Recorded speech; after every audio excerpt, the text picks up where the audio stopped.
Let's go down to the Urban Homestead, Pasadena by the freeway. Right down there on the Urban Homestead, Jules and his family are working away. Come on down to the farm in the city, back to the future, back to the plan. Right down there on the Urban Homestead, loving the life back into the land. Oh, oh, oh, help the garden grow. Singing, oh, oh, oh, we've got to help the garden grow. Welcome to the Urban Homestead Radio. We are your hosts, Anais, Justin, Jordanne.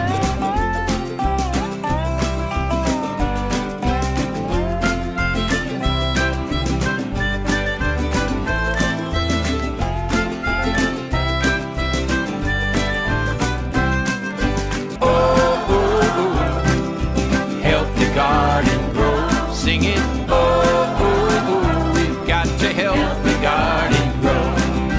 Oh, oh, oh, help the garden grow. Singing, oh, oh, oh, we've got to help the garden grow. Hey folks, thanks for joining us for another episode. It's spring and so we're busy planting and like to maybe talk to Justin about some things of how we get high volume in such a small place. So, what would you like to share about that? Well, we start a lot of things. Closer, too close. Yeah, we start a lot of things in soil blocks, which were from that picture online, and then we transplant them into the garden. I start several thousand seedlings a year, and then. What's your favorite? How you start this? Almost all of them are started in soil blocks, which is basically a metal tool that compresses soil into soil blocks, uses less plastic than seed starting stuff, and you can press wet soil and make little like blocks. Cookie cutter soil blocks. And then we pop those in the garden, or we pot them up into 4 inchers or 1 gallon containers, and then they go into the ground. So what we try to do is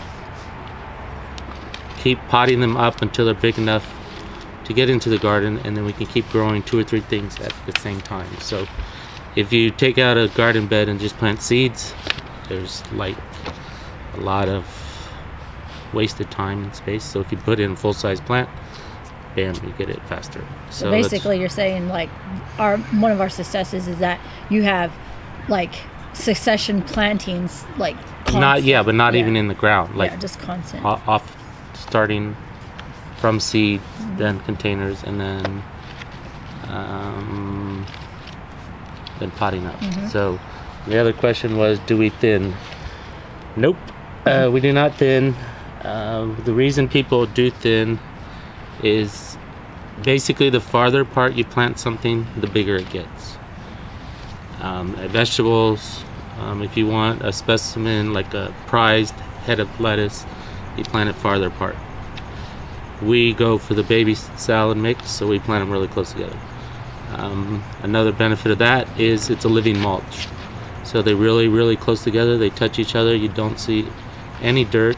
You don't see, it's very little, if any, weeds. And that we coined it was square inch. So we call it the square inch method of gardening, which is people like to read the packages on the back and space them 6 to 12 inches apart, and we do them very close together, maybe 2 or 3 inches apart. And one of the reasons why they had the big space was for tractors. Yeah. The spacing was for rows, was so they can run a tractor down the middle. It's not really any benefit for the backyard plant. garden. And if you look at nature, it's nothing spaced.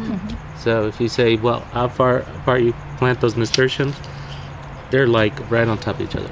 There's no spacing. If you look at nature, there's no spacing. It's like people get obsessed with spacing, and we don't. So on that side, we just grow a lot of smaller things versus bigger things. I think Dad would say closer, Yeah. closer, too close. He was very packing into the space. Yeah, so we did have some issues. Yeah, different areas that brings up, sometimes we did plant too close. Too close means no circulation. So depending on the weather and the season, things could rot. So, but we're in a desert, so it's usually better to plant it close together because it keeps everything nice and moist. But when we did have rainy season, El Nino or something like that, then we would lose crops because they were too close together and there was not enough circulation. So, but because we're in a desert, we get away with it. Yeah, so what would you do? Like, that was for the greens and stuff, so what would you do, like our tomatoes, eggplant, and things like that? You would just not, I think they say, what, a foot apart? We would do it half that probably. Well, a foot apart, no, they say 2-3 feet. 2 feet, but so we do half yeah, that. a foot would be the top. I mean, I would do a foot apart. Yeah, that would be generous. Yeah. Yeah, so. I probably should have been a little bit more, but I just let it go naturally. And You do multi-layered stuff. You do like... Yeah, and then And I said, movable the pots. closer they are, the smaller the plant. The farther apart, the bigger the plant. So we like to keep things But you small. like do like broccoli and then you have like a salad underneath. I mean, that's... And then sometimes we'll do that, which will, when we do plant peppers or tomatoes in a raised bed, tomatoes and peppers, before they fill out the raised bed, we'll put in some salad mix underneath or something that's quick growing, and then by the time the peppers shade everything out or the tomatoes shade everything out, we'll have a harvest. So we get two harvests from the same ground. So, And you're meticulous at you keep track of every year. No, you have the I beds used to. marked I out, used to. crop rotation. and crop I used to, rotation. But yeah, that was, I I mean, you used used to. But yeah, when I had recently. free time, yeah. But you Not keep so records much. what you do, what you Yeah. harvest, and then not what you harvest, but what you put in the ground. I mean, you have the black book. No, I The used to. black book. Used That to have sounds with good, all the yeah. numbers. No, yeah, yeah. I used to do that, but got a little. Well, destructive, but Just pretty a little much bit. you have about 10 years worth, I think, of records at least. That's like That's 3 a lot. binders full I have. Yeah. So. Your turn. All right, so spring means baby chicks. So Yes. Jordanne, do you getting- have all the any baby chick advice or chick stories? Yeah, I just got a friend from a text from a friend. She got baby chicks and she wants me to come over and see. Leslie? Yeah, she's thinks she has 4 baby roosters, and she's like, "Can you tell?" I'm Oh, like, "Yeah, no. probably about 2 weeks I can tell." Yeah, there's something about little baby chicks. You can. That one is a rooster, I But tell you. they sold her hens? No, the straight one. 'cause Oh, they they're were straight exotic. run. Ah. Yeah. So. So what is straight run? So maybe explain that to So people. it's where to find chicks in the city is probably one of the hardest situations for people who live in the city. It's like, okay, where do I get chickens? You can get them from your local feed store, and most of the ones that are sold in the local feed store are females. They're all like, they pretty much sell you females, so you pick out what you want females. I don't really recommend feed stores because they don't take care of them so much. So usually they're on, like terramycin or some antibiotic to keep them healthy as they sit in these little, boxes and crates. And so the couple of chicks I've gotten from a feed store, I've taken them home and they've gotten sick. And I saved them, but it's always something different because you take them from something that's, antibiotic feed and antibiotic water. You take them home, you put them on natural something, and they're just like start getting a little bit sick as they detoxify. So most feed stores kind of keep them on antibiotics. You could go to get them shipped in the mail, which is I have done at times, from a hatchery, and they offer the different straight run, which straight run means that they give you whatever hatches. So you get a whole bunch of chickens, and they're not sexed, which means they're not looked at and divided between male and female. They give you whatever hatches, they put it in a box, and they ship it to you, and that's cheaper. Unfortunately, most of the time, it's a 50-50 split. So if you order that, like you say, sometimes the minimum order is 25, basically, chicks, unless you pay 12 and more. a half for 12 and a half for female. Like 12 and a half of female and 12 and a half of roosters. In the city, you can't have that. So most people order just females. Some hatcheries offer, smaller numbers now. You can get 5 if you pay extra to have a little heat pack in it, because they have to ship 25 for them to keep warm. Unfortunately, that kind of leaves a whole, ethical question of what happens with the males, and that's a whole nother subject. So I tend to just try to find local breeders around here that you can get some chicks from people that are raising them in the outlying areas of Los Angeles.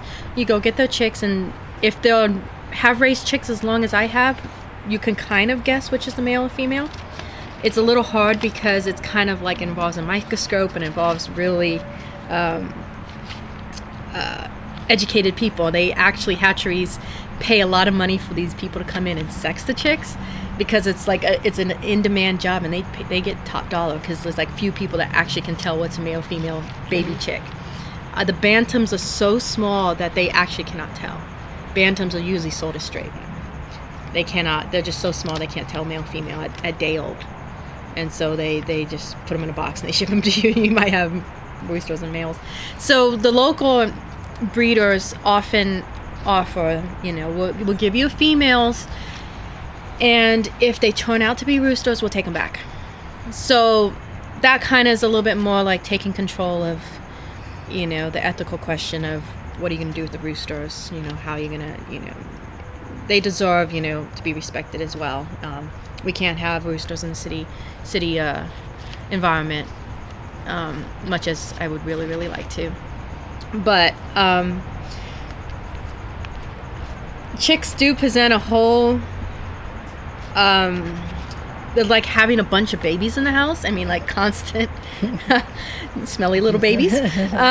So why I bring it up is because I was helping this friend, understand exactly what she's in for. Told her what to get pine shavings rather than on a newspaper because it helps with the smell a little bit. I also explained some of the things that are not found in books. For instance, when I first, like the first chicks I got, you go down to the post office, you come back with a box, and there's all these little peeping ones in there, and you hope they're alive, and you open the box and you put them out under the heat lamp, and they're so excited to see the heat lamp that they all fell over and stretched out, and I killed them. I swear I killed them. I was in a panic. They actually, as soon as they see the heat, they topple over and they stretch out the legs, stretch out their neck, and they just like this complete dead chick look. I panicked. I mean, that's the first chicks I got, and I'm just like, I didn't even have them for like a minute, and I killed them all. I was convinced. And so I'm like poking every single chick, and they pop up, and I'm like, I could not understand what was happening. So I warned this friend about it. She's like, you were so right, because she's very sensitive. She got her chick, she put them under the heat lamp, and she thought she killed them all. And that was just, I keep thinking about that you don't read that in a book. It's only until you experience it and you kind of convinced you killed 25 chicks. What are they doing? They're just so happy to see the sun. They're warm. That they stretch out their entire. It's like little sunbathing little baby, beauties. I mean, and grown-up chickens will do that too, and it still stops my heart. Every once in a while, I'll walk out and see this chicken completely in the dirt, spread out wings, and like the neck is a flop, and I'm just like, okay, I think it's sunbathing, and you go there. Okay, it's fine. It's still to this day there's this visceral reaction like that chicken's dead, and they're just so happy and so relaxed. I mean, they're like completely out. Zen. They're so zen. It's awesome to see. But then it freaks you out a little bit. Still, to this day, I mean, since what? 2001, I had chickens, and to this day, every once in a while, I'll walk out there and I'm like, okay, breathe a bit. That chicken's not dead. Go over there. It's like that, panic. Something died, And, do you recommend getting them out as quantity? When one of the... You can have a single chicken. You can get one chicken, but it's not healthy. It's not healthy for the flock animals unless you're devoted to giving it a whole time and attention. So when I teach my classes, the number one question is, how many chickens should I get? And that involves a lot of like, okay, let's sit down and involve like what kind of space do you have and all that. But I always say, do not get less than 3 chickens. Simply because the flock animals, you could say, oh, I want pair. Pair is good. 1-2 chickens, well, great. Except though, they do have a lot of emotion. Not many people realize that chickens have a lot of feelings and a lot of emotions, and they bond very closely. Ducks too? And so ducks are very, they kind of pair up, and they even though they're females. Even though they're females. They pair like they're so mates. ducks tend to have more of an imprinting, and male ducks kind of have like mate for life, or even though if they have a flock of other hens, they kind of have like their favorite.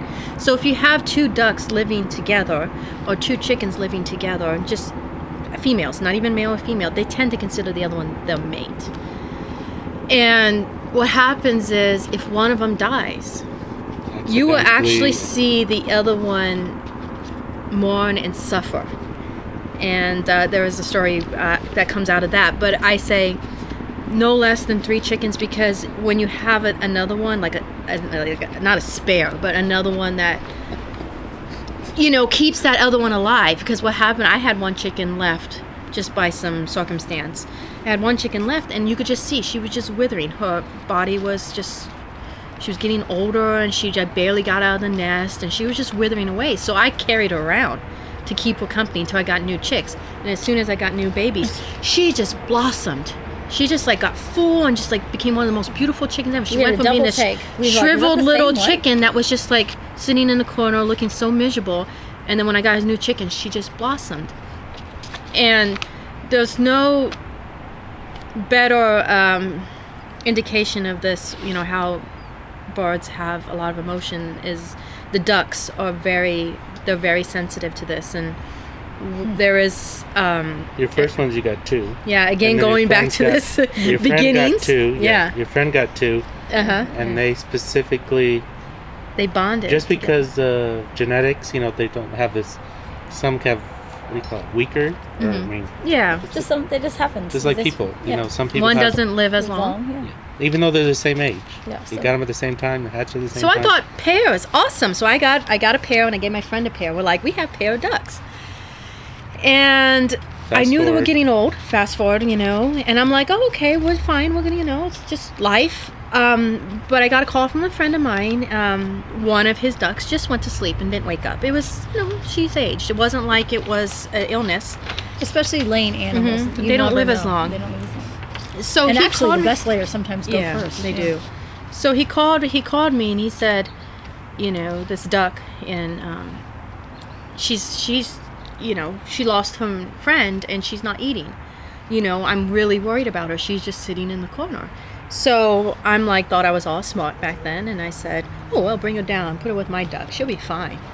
And he brought the duck to the house, and I looked at this duck, and it just completely broke my heart. I'm looking at her, and she literally sunk her eyes in. Ducks and geese have this, and swans particularly, because they mate for life too.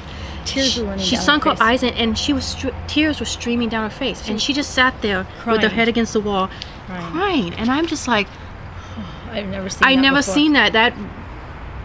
That is an image that was etched in my mind for a long, long time. But I still tried. You put her in the pen. I put her in the pen with my other ducks, and I'm trying to get, and she just like had nothing to do with it. Her mate had died. Even though there were 2 females, she considered her best bud, her mate on life, had died, and nothing could get this duck. Oh, you gave her worms. I got worms. I did noodles. I did everything, just like all this attention. Didn't you have to take out the water though? Okay, well that's another nest. So I tried the food and did not work, and then so I'm like spending all this time trying to get this duck to. I mean, this duck was just literally miserable. She would have her head down. She's picking it. She'd go find a corner, put her head in the wall against the wall, and just sit down. I mean, like despondent. So I'm like, oh, I get this big pond that we have, and I fill it up with water. I'm like, okay, this is gonna perk her up. New water. Yeah, new water, greens, because they love when you throw greens in. So I put this duck in the water, and something distracted me, and I turned away, and I did something. It's like less than a minute. I turned back. I didn't see the duck. And I just ran over to the pond. This is a duck that floats. She had sunk herself down to the bottom of the pond and was sitting there with her head down. She was willing herself not to live. She was drowning herself. Like, life did not live. She could not live. And I yanked her out of the water and like shook her, and you know, told the guy to pick him up. I told her, I said, I've done everything. She's not responding. And I said, maybe she's missing you, because she was attached to him. And he came and took her, and she died that night in his arms. There was nothing wrong with this duck. There was nothing. I cried. There was nothing and I cried. I just So lesson learned. Get 3. whole experience. Get 3. That whole experience is just etched to me, and I was blown away by the emotion this duck had showed, and literally died in a day because her friend had died the night before. There was no reason for her to live. Oh, her best friend had died, and so here I am, crying about this duck, and then knowing I'm facing the same situation because I had 2 ducks, and I'm in a complete panic. I'm like, I cannot go through that again. That was one of the most, tragic. I've gone through since some very tragic things with animals, disease or injury or bloody things, but that one will always stick with me. So I had my 2 ducks at that time, and I was in a panic because they were the same age, and I'm like, well, I could lose one. And I'm like, I'm not going to get babies. I can't even get babies at this time. So somebody needed a home for a male duck, and I just said, okay, bring them over, And male ducks, so they don't actually quack. As opposite of chickens, the male ducks are the quieter. They actually make these little frog sounds. They're like little ribbit sounds. It's actually pretty cute. They're just worthless, but they're cute. And when you have space, you have to keep the females because you want the eggs, but the male. So I'm like, just bring the male, and I brought her in. And I was so happy I did that because later on, I was able to get. Both my ducks lived a longer time. And I was able to get a whole new. I had the male duck, and he bonded with the 2 females, and he, they formed a little tight group. And I eventually, I think they lived a year longer, so I brought in a whole batch of new baby ducks, and those grew up, and they grew up together. But it was kind of like a separation of the new ones and the old timers. So my 2 ducks at that time were named Dixie and Dawn, and Dixie died. The older one, Dixie died, and Dawn was left with the male duck. Dawn mourned. Even though she had the male duck, she started losing weight. She'd sit there quiet by herself, even though she had all these other younger ducks to keep her company. She started looking despondent and sad and wasn't eating. But because she had bonded enough with this male duck, he kept her going, because I would watch him. He'd go over there and nibble along her neck and get her up and let's go eat. He had bonded, so she responded to him. He kept her, her best friend had died, but she still had a friend here that she had bonded with as a 3. And so he kept her. He would go over there and nibble her, and she'd get her up, and she'd be sitting there very quietly, and then he would make her react, and she's like, oh, okay, oh, okay, I'll go with you. And he kept her alive, and she lived probably 2 or 3 years after. And it was a period of a couple months where she kind of was losing weight and looking a little sad. But as soon as, that mourning period passed, then she got involved with the younger ducks. So, she had gotten over her that she lost her best buddy, and then became, integrated more into the flock. So now I really don't have less than 3 ducks at all times, because now I have flocks. Now we have 8. And but you stagger them every couple of years. I stagger them. So they kind of they do this, the older ones start to pass and the new ones are coming up. So there's enough of a social structure. You want to be very conscious about a social structure where you don't have lonely animals. You bring in the new ones, and as the old ones die, they have formed enough of a bond to have friends, old and young, and old and old. So it works very well, the social structure we have. So one of the things you advise for new people is not to go, you take a space, and they say, oh, I want 12 chickens. You might have space can you for fit? 12 chickens, but you suggest to do 6 possibly, because some will pass away, and so that you'll have enough. You do 6 1 year, then skip, and about and do 6 3 years later, so. You get another. Yes. So people I can fit 12 chickens. I'm like, oh, okay, back off. Don't get all 12, because I made that mistake the first time. I got 5 chickens, and I at that time I had a smaller coop, so I was like, I can have 5 chickens, and that's when I was left up with that 1 chicken I had to keep alive. So now it's well, okay, you can fit 5 chickens. Let's say try to get 3 chickens, raise those, wait 2 years, get 2 or 3 more, and then you integrate them, and so you have this nice kind of meshing, and like for a couple years you got this, togetherness, and then the old ones kind of pass and the new ones come up. To me, it works. That's how I educate people. Is in the city environment, you can't really, particularly if you're not going to slaughter your chickens, which we don't. We let them live out their lives. Some people raise them and say, oh, they're done, and then they slaughter them and get a whole new batch. If that's not what you're into, then definitely split up your flock. You could do 6 and 6, or you can do 4 and 4, and then you just do 4 a little bit later. It's just, you can definitely split up that flock, and that way it's all about the social structure, because they have best friends. How about a happy chicken story? A depressing chicken story. Boris. Boris, Clementine, what do you want? No, Boris is Speaking of chicks, yeah, there's points in your life where you look back at things that helped you become more of a, better farmer, or just understand life a little bit better. And so I did get this batch of chickens that the post office mishandled. And despite me being on top of things and checking with the post office and being available and like all hours a day at 2 a.m. calling them, they left the chicks out in the loading dock, and it chilled them. And when a chick gets chilled, it gets very stressed, and it turns into like this kind of thrush, which is a fungus that grows in the crop of a chicken, and the fluid builds up, and it's not a pretty sight. So I lost quite a lot of these batches of chickens, and it was breaking my heart. Traumatized. It was very traumatizing, because I've gone through death, but not on large scale like that.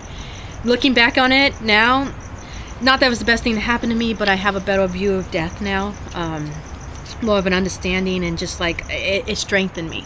So I'm losing all these baby chicks. One of the things is to see little baby chicks just dying, and there's nothing you can do to save them. You try and you try. Your fault, not your fault. Not your fault. It was not my fault. And so after night after night, I think I had quite a lot of chickens at that time, because I was doing something with friends, and I would say I had like 100 chicks, and I was losing a lot. So a lot of chickens were dying. And Anais and I spent many, many sleepless nights watching these little chicks suffer and trying to keep them alive. And it was ripping my mind apart, just that death. And so where's the happy part? So what I'm getting now, because we were exhausted, stressed, crying all the time, and I'm just like, I was becoming angry, because little tiny things were dying under my care, and it was making me very, very angry. So Anais and I were watching. We tried to save, and we couldn't. And I think we had stabilized it at one point. We thought, okay, it's stable. And then another little chick starts gasping for air. And Anais and I looked at it and we're like, we can't do this again. We just can't. I'm like, it's either, and I think we looked at each other, it's like, we're either gonna get drunk, or we're gonna make this chick drunk. Oh no. We said, no. I said, we can't let it suffer. So we're like, we're gonna get drunk, or we're gonna make the chick drunk, so it can't suffer. I figured if I gave booze to the chicken, if it passed away, it won't feel anything. It wouldn't feel anything. So because because they always say how to euthanize a chick, and there are all these, I can't kill. I can't kill anything. They're like, lop off the neck. And I'm just like, no, I can't. I just can't. So we're looking at this chick, and we're like, well, if we get it drunk, it won't feel anything. We cooked up this at 2 a.m. or something. We cooked up this idea that we're just going to get this chick drunk. Or we're going to get drunk. So I found, I think in the house, we had vodka, because we were making tinctures. So I'm like, oh, we have vodka. So I get the syringe, and I take the little chick. I don't know how much we put down its throat. I'm just like, I don't know what to do. I'm just gonna we figured it was gonna die anyway. So we're just like, what the heck? Why not, right? So we pull out this vodka, we syringe out the vodka, the hard stuff, and I'm good at syringing, so I pull open the mouth and I syringe all this vodka down this poor chick's throat. And it I think it peaked, and I'm like, okay. And I put it down back in the brooder. It fell over. I'm like, okay, at least it doesn't feel anything. It's good and drunk. It's good and drunk, and it'll be. It's fine. It's just gonna stop breathing, and it's not feeling anything. That's about all I can do right now. So and I think we kind of swigged vodka. We went to sleep. We went to sleep. We said, well, it's passed out. So. And then later on that night, we check. We're like, and we go look in the brooder. Like, okay, where's the dead chick? And we can't find him. Like, did it get out? We're like, what happened to the dead chick? And we like sit there studying. We see this little chick racing around the room. It's just like doing these laps. And we're like, is that it? And he was like racing around. We're like, I think we were so tired at that point. We just stared at it. We're just like, huh? Okay. And we just went back to sleep.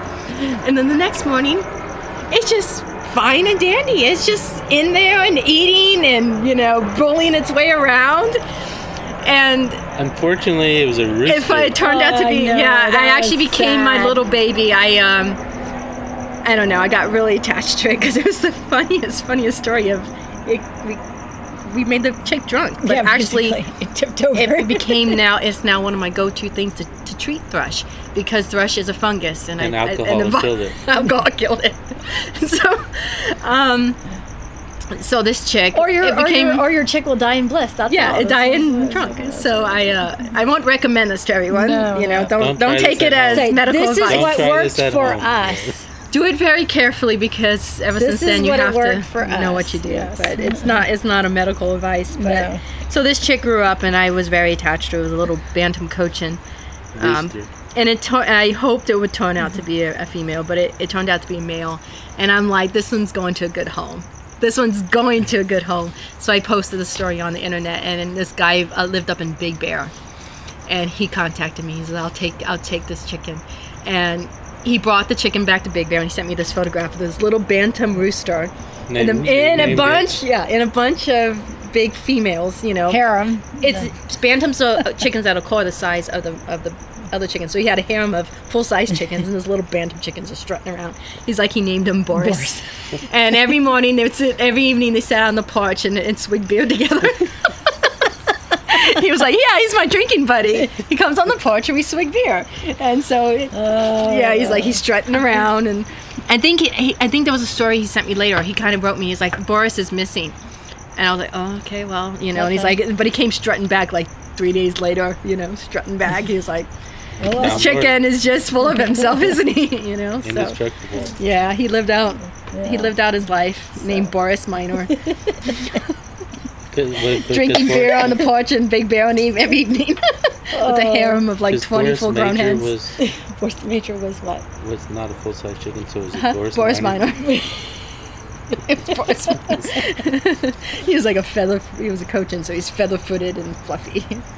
Oh boy, there's our happy story. Yeah, so now when I have chicks with thrush, it's actually I do when chicks do arrive. I'm gonna go put up the chickens. Yeah, when chicks arrive,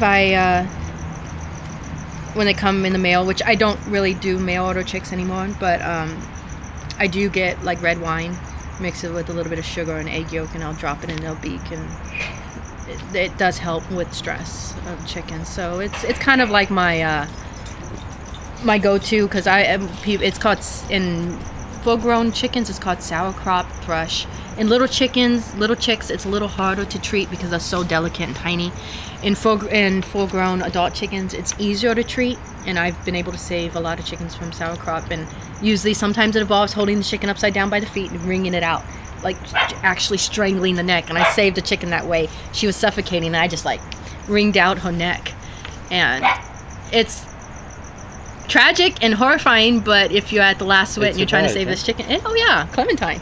I saved Clementine. She was suffocating. She would turn blue, and so nothing I was doing was working. And it's a little hard to do on a baby chick because it's smaller. 10 years? Yeah, she was dying, and out of desperation, I wrung out her neck and got the fungus out, and then replaced it with good bacteria. So don't try that at home either. It's a move you have to. I've done it with adult chickens, and I can save them. But she ended up being the mascot. Yeah, she was on posters and Clementine postcards and my matriarch. She was a diva. She was a little Southern belle. She'd walk through the yard and gaze at everybody very regally. And when she molted, she'd hide. You would not see her. She would hide, like run. If you like Clementine, she's like, "Don't look at me. I'm not beautiful." She was hilarious. You need a social life. But, yeah. Then you get Clementine's funny story too. Yeah, Clementine.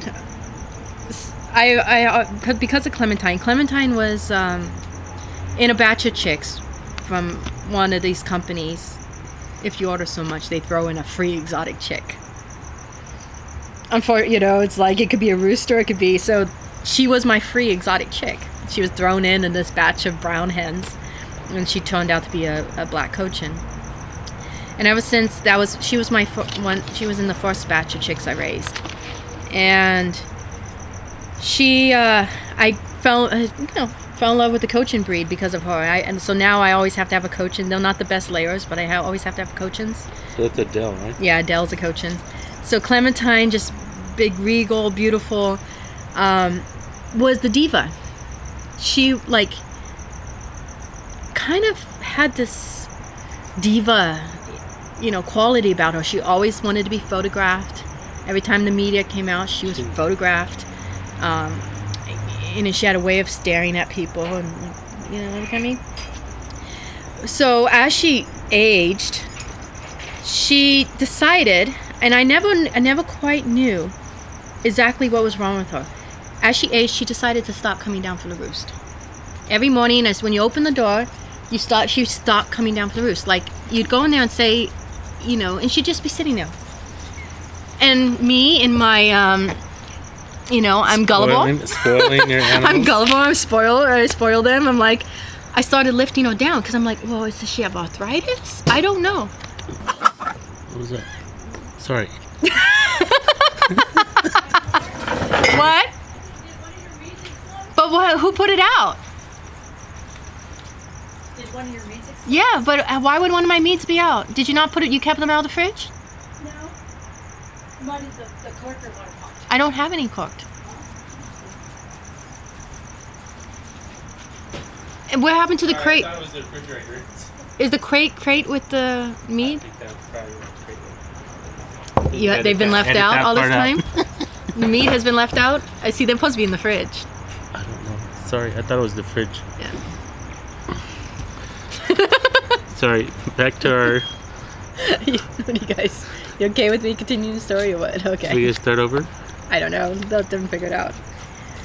So I didn't know if she had arthritis. But she would sit and not come down. I mean, like all day. If you forgot, yeah, she was 8 years old. If you forgot to take her down, she would wait and sit there, like all day. So sometimes, like if somebody was here watching the chickens and I wasn't here, it's like, oh, did you take Clementine down? Oh, right. And it's like 3 o'clock in the afternoon, and she's still sitting there staring at whoever's coming in, like, are you gonna take me down? Hello, you forgot about me. So we took this black cochin chicken down for 3 years, maybe. At least 3 years. Every morning, let the chickens out, go in there, take Clementine down, put her on the floor. She would get fine. She'd get up to the roost fine. Perfectly fine. She moved perfectly fine. Of the top. But she was the top. She had to be the top above everyone else. So she got up there just fine. Every night. For some reason, she refused to come down in the morning. I mean, like, absolutely refused. We And were I thought maybe if I left her, she'd come down. No. 3 o'clock, 4 o'clock, she would not come down. I'm like, so I'm like, gullible. She's gonna eat. I'm gonna take her down. She trained us well. She trained us. And so she's aging, and I do get new chickens, to come in. And because I knew I was probably going to lose my black cochin, Clementine, soon, I got another black cochin. The next generation. Named Bella. And this, I named her Bella, and she grew up. Black cochin, very pretty. Kind of strange. What's her nickname? We nicknamed her Beelzebub. Because she was so full of herself that she just kind of she had a little nasty bit side to her. She's still alive. She's still alive. She's 12. She's 12. Yeah, she got a little. Well, that's another story. We kept her alive all night by keeping her neck up because she has a heart condition, and she's 12 years old. Like, if she gets excited, she turns blue. Here's the thing. I go in there and I said, "You're still alive." Sorry.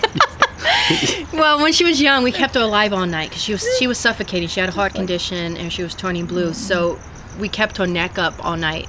Niecy and I took turns, and we were able to get her through this fluid that was accumulating in her chest. And then I gave her some stuff for like garlic and stuff for her heart, and she got through that. But when she gets excited, she turns a little bit blue. So I know she has a little bit of a heart condition still.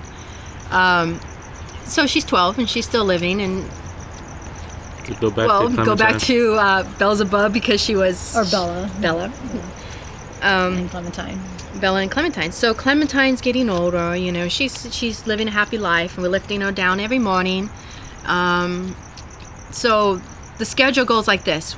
We open the door of the chicken house. The ducks run out, the chickens jump down and run out, and Clementine's sitting there on her roost, waiting to be lifted down. None of the other chickens saw this. None of the other chickens saw Clementine being lifted down. As far as they know, she just appeared later. So why I say that, because you'll find out later. Eventually, Clementine passed away. All my chickens have waited till you hold them and they pass away. And so I held Clementine as she died. And, you know, we buried her in the yard. And, you know, it was sad because she was one of my first chickens. The next morning, Anais goes and lets the chickens out. And I can't quite know exactly what happens. You let the chickens out. I think it was the time frame was a week. Yeah, so and this is a period of a week. Anais lets the chickens out. I hear some cackling in the house, and I see Bella up on the roost, and I'm like, okay, go down. And I toss it down. Like, you know, floof it down. Mm-hmm. And then I think I did that like 2 to 3 times that week, not knowing Anais was doing the same thing. The other days I wasn't doing 3 times, and I did it 3 times. I did about 3 times. Anais did it, and then I think by after a week, as Bella is sitting on top of the roost, I think I came back in the house one time. Yeah, you were. I was in the kitchen. Mm-hmm. You came outside in the morning. I mean, you came in from the outside. And I said, and you kind of came in and said, "Niece." I said, "Have you been lifting Bella off the roost?" And I looked at her. And she looked at me, and I looked at her. I said, "Oh no. Are you serious?" And we said, "Have you been lifting off the roost these days?" And Nisi goes, "Yes." And she goes, "Have you been lifting off the roost these days?" And we looked at her and we're like, oh my word. She took over Clementine's role. Yep. She decided, since she's a black Cochin, she will be lifted off the... Yeah. She never saw Clementine lifted off the roost. From this day. Somehow they communicated that the queen of the flock gets lifted down. And what is it, 3 years later? 3 years later, we're lifting Bella off the roost. Lifting her down. So every time we leave, we have to, I was in charge of watch your chicken.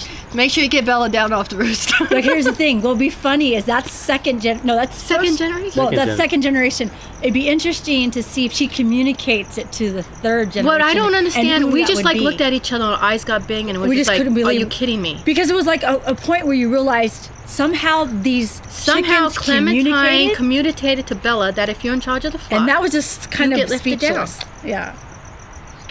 She never saw it. Bella never saw Clementine. She left it in her last will and testament. Yes. You know. Clementine. Bella never saw Clementine lifted. It wasn't like, oh, I see the queen of the flock being lifted down, because you open the door and they run out. But it's the next morning, after Clementine was dead and buried, Bella's waiting to be lifted down. We didn't know this. I'm just lifting her down. Anais is lifting her down. Then we realized we've been lifting her down for a week. And none of us actually realized that we just got suckered again. Until we collaborated stories and we're just like looking at each other like, you gotta be kidding me. That was like a moment in time where it sort of was like, I don't know, it was not ethereal, but it was just kind of weird because it was, we didn't speak it to each other, you know, and we kind of looked at each other and we just realized. We really didn't say anything. We're like, no. Yeah. Are you serious? I mean, it wasn't like, oh, have you been like, is she asking to be lifted down? We just, as soon as I realized that I had lifted down these days, and Anais had lifted her down these days, we just stared at each other and said, you gotta be kidding me. Somehow, this chicken communicated. The very next day. And now, 3 years later, Bella's being lifted down. As the next day, as Clementine died, Bella's still been lifted down. And I'm just like, how did this happen? People ask me, I said, I can't explain it. I cannot explain it. And that is freaky to me, because usually everything makes sense to me. Somehow that happened, and now Bella's, and I'm just curious to see what's going to happen. That's what I said. But you have a third generation. Yeah, I know. Yeah, I have a third. Adele, right? Yeah, Adele. Adele's got a little.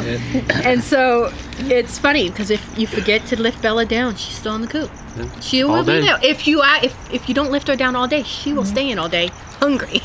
And she does not have arthritis. I know that chicken does not have arthritis. Is that it's like she's 12 though, but she's still kicking. I'd be curious if Adele steps up. Yeah. When she's gone. It's hilarious. I cannot explain it. So that's my freaky story of the day. Feel-good story of the day. It's funny. Yeah. And people have asked, how do I know? And how do I explain it? I can't. That one I cannot. I have no idea how it happened. It's not like they saw it. Because the house is enclosed. House is empty. You open this little door and they all run out, and, it's enclosed. It's not like they see it. But she chose the same type. Yeah. It was not. It wasn't cochin. a different kind, or it was The black cochin, the queen. So here's the the thing. bells. Well, the third generation of black cochin. Yeah. So I had Clementine, Bella, and now Adele. We'll see with Adele. I'd be curious. I don't know how you did that, like a scientific, like a David Attenborough of backyard chickens.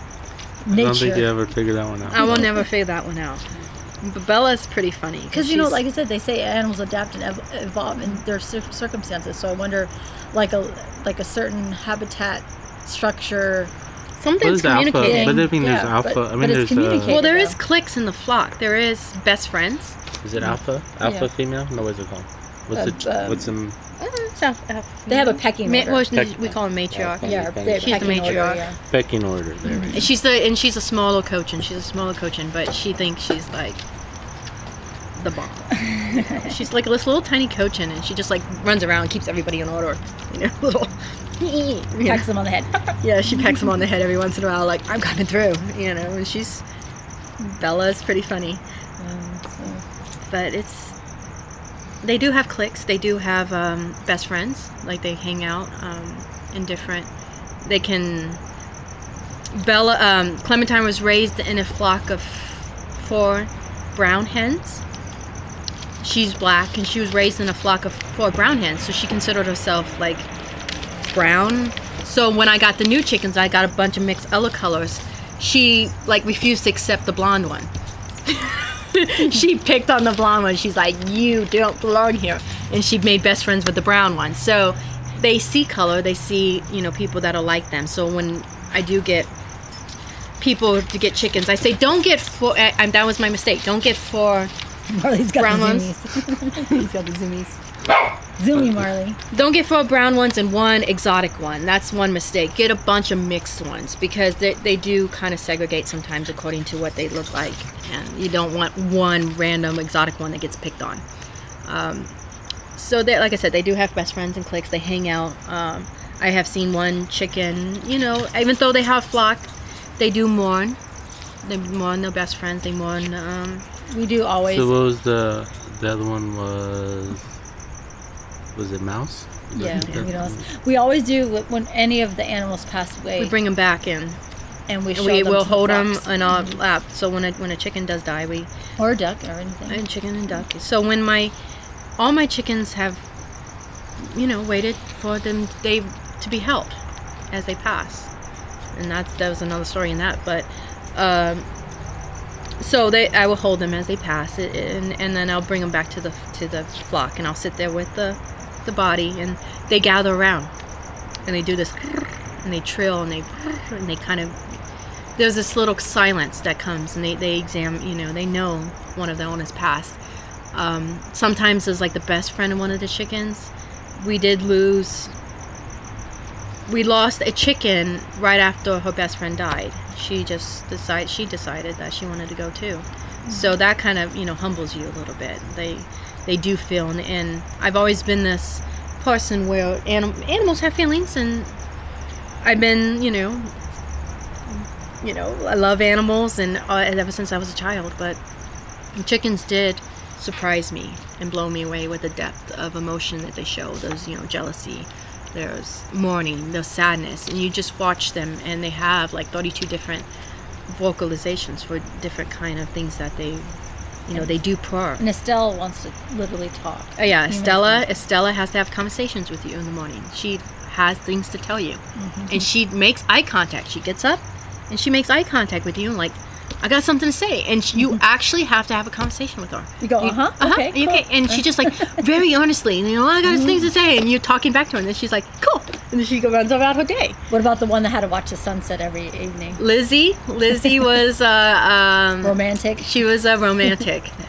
All the other chickens are going to the coop, settle in. They do this little purr before they go to sleep. They purr like all's right, they all's roost good. At night. There's this like purr, and they purr to each other, and it's like this little calm thing.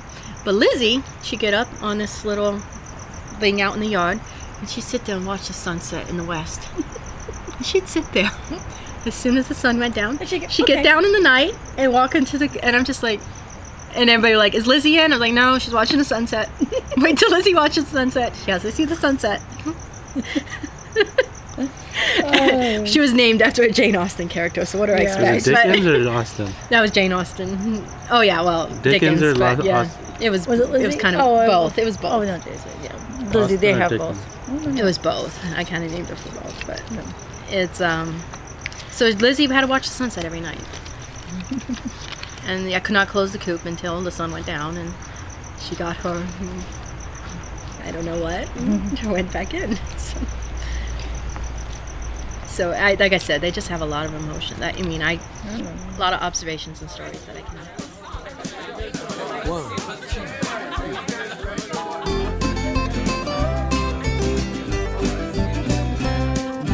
Let's go down to the Urban Homestead, Pasadena by the freeway. Right down there on the Urban Homestead, Jules and his family are working away. Come on down to the farm in the city, back to the future, back to the plan. Right down there on the Urban Homestead, loving the life back into the land. Oh, oh, oh, help the garden grow. Singing, oh, oh, oh, we've got to help the garden grow. The Urban Homestead theme song was written and recorded by Tom Fair. Thanks, Tom.